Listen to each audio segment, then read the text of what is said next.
Welcome back to my channel. I'm Jimmy, the Tennessee Prepper, and today I'm going to talk to you about one of my favorite subjects, food. Hey, I'm here to tell you about Cherokee Graphics, where we bring your t-shirt dreams to life. With our original designs and custom options using heat transfer vinyl and screen printing, you can rock a one-of-a-kind look. Express yourself with style and quality that lasts. Cherokee Graphics, where your creativity meets our expertise. Check us out now. Use code PREPPER and receive a 10% discount on your order. I'd like to thank our sponsor. If you get any kind of information from my videos and want to help support the channel, please go to their site and support them, and you'll be supporting me. And now to food. We've gone over the rule of three.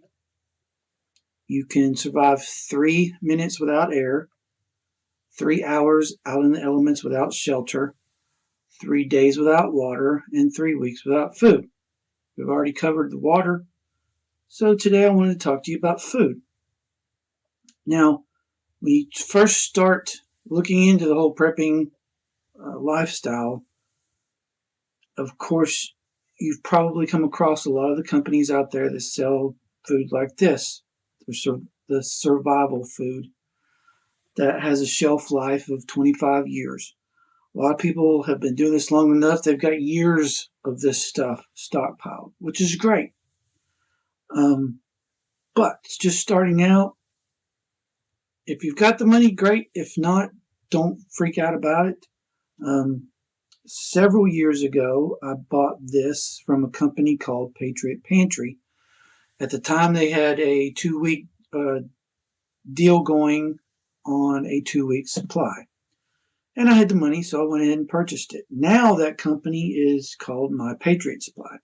So, as I said, it was a few years ago. I have used one of the meals. I don't remember when the power had gone out or something, and I just didn't feel like going out anywhere, so figured, why not? Give it a try. And it was good. So, I mean, quality was good.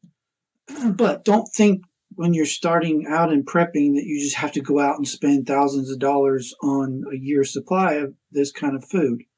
You don't. Just starting out, I wouldn't even suggest it unless you just kind of keep an eye out for deals. Go to all of the various companies out there, sign up for their email list, and just watch. And if they have a good deal that you can afford, go ahead and get some. But you don't have to start out by getting a ton of this kind of food. Let me show you my system. I have a pantry set up in my kitchen. That's what I pull from when I'm going to grab something to eat or to cook. I pull from the kitchen pantry. Then I have a prepper pantry that I keep in a closet in my utility room, just plastic shelves. And I shop from that to resupply the kitchen pantry. That way, my food is constantly being recycled. I don't have the same stuff sitting on the shelf for months and months and months at a time. This is the pantry that's in my kitchen. This is what I pull from whenever I'm going to make something, or if I'm hungry, I pull it from in here. The shelves hold 4 cans deep. I think the pantry came with like 3 shelves when I first bought it, but I went to Amazon and bought a box of different shelf holders, and then went to Lowe's and bought these shelves, cut them to the right size, so I was able to add 2 or 3 more shelves to maximize the use of my space. Every time I go to the grocery store, I always try to buy a couple of things for prepping. For example, today I had to go and buy some hamburger buns. So I went ahead and bought 4 cans of soup just in case. Now, this is my prepper pantry. This is what I shop from to fill the kitchen pantry. So I've got things in here like toilet paper, paper towels, box of rice,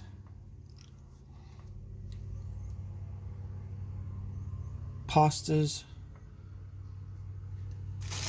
and I get a lot of canned food from Sam's.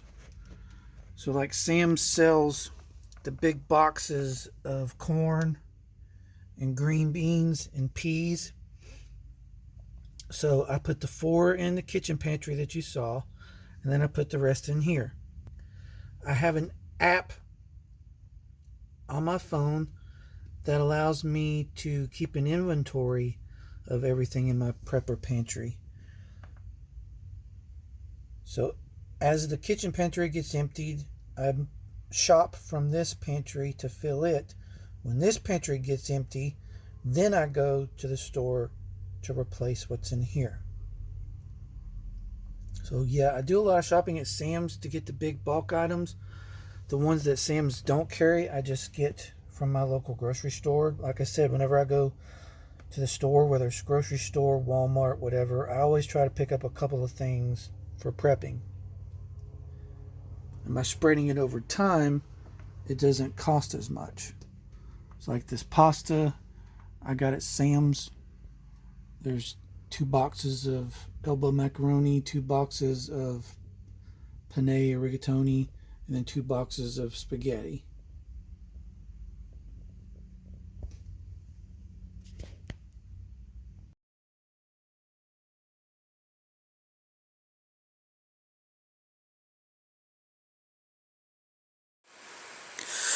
Because I remember all those empty shelves back during COVID, one thing I'm doing this year is planting a garden so I can grow some of my own food. I chose to build a raised garden for a few reasons. One, my backyard slopes pretty sharply, and I figured it would be hard to grow a garden on a hill. So by using a raised bed, I could make it level. Another reason, and why I have it elevated off the ground, is because we have a ton of rabbits in my area, and I didn't want them getting into it.